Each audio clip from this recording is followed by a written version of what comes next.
शंकर भगवान के मुख से ये तुलसी महिमा बताई गई पद्म पुराण में। लिखा है, तुलसी का पत्ता, फूल, मूल, शाखा, छाल, तना और मिट्टी आदि सभी पावन है। तुलसी संभवम सर्वम पावनम मृत्तिकादिकम। जो तुलसी काष्ठ की आग से, तुलसी की जो सूखी लकड़ियां हैं उसको ऐसे ही कचरा समझकर फेंक न दें, इसका भी उपयोग है। लिखा है, जो तुलसी काष्ठ की आग से भगवान के लिए दीप जलाए तो कान खोलकर सुनिए, उसको 10 करोड़ दीप दान का फल मिलता है। जो ब्राह्मण तुलसी काष्ठ की अग्नि में हवन करते हैं उन्हें एक एक सिक्त अर्थात भात के दाने में अथवा एक एक तिल में अग्निष्टोम यज्ञ का फल मिलता है, जिस यज्ञ के कुंड में तुलसी का एक छोटा सा काष्ठ डाल दिया जाए। फिर लिखा है, तुलसी की लकड़ी की आंच से तैयार किए हुए नैवेद्य का थोड़ा सा भी अन्न भगवान केशव को अर्पण किया जाए तो वो मेरु के समान अन्नदान का फल देने वाला होता है।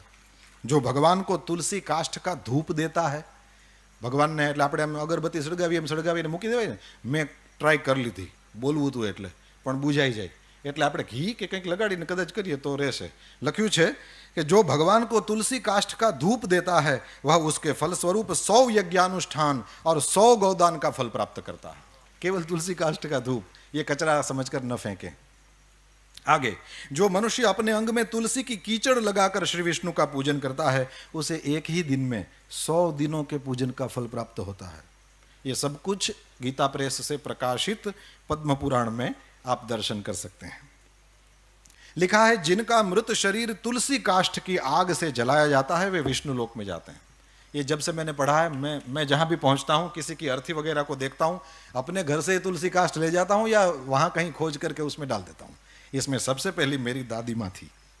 मैंने जब पढ़ा तो उसके बाद सबसे पहली जो भगवान के धाम में गई वो मेरी दादी थी, और मैंने उसी इस वचन को याद करके तुलसी काष्ठ कर दिया। मैंने कहा, वह तो वैसे ही जाएगी, हवेली में जिंदगी भर ठाकुर जी की सेवा करने वाली क्यों वैकुंठ में नहीं जाएगी, वो तो यहाँ थी तब भी वैकुंठ में थी। तो ये करने जैसा है, ये हम कर सकते हैं, इसलिए मैं कह रहा हूं।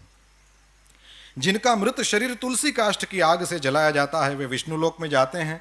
मृत व्यक्ति यदि व्यभिचार आदि किसी भी पाप से ग्रस्त हो, तुलसी काष्ठ की अग्नि से देह का संस्कार होगा तो वो शुद्ध हो जाएगा।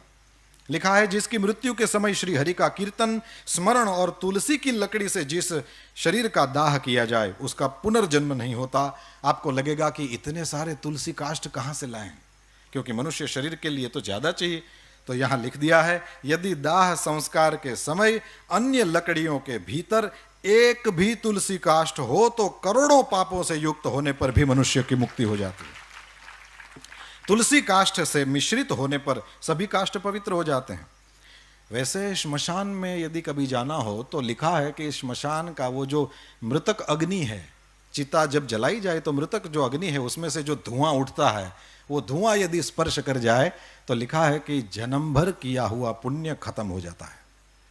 अब यहां और कुछ लिखा है, यदि तुलसी का स्पर्श करा दिया जाए तो क्या होगा। लिखा है, जिस अग्निशाला या श्मशान में घी के साथ तुलसी काष्ठ की अग्नि प्रज्वलित होती है वहां जाने से मनुष्यों का पातक भस्म हो जाता है। उसमें पुण्य भस्म हो जाने की बात है, यहां पाप भस्म हो जाने की बात है।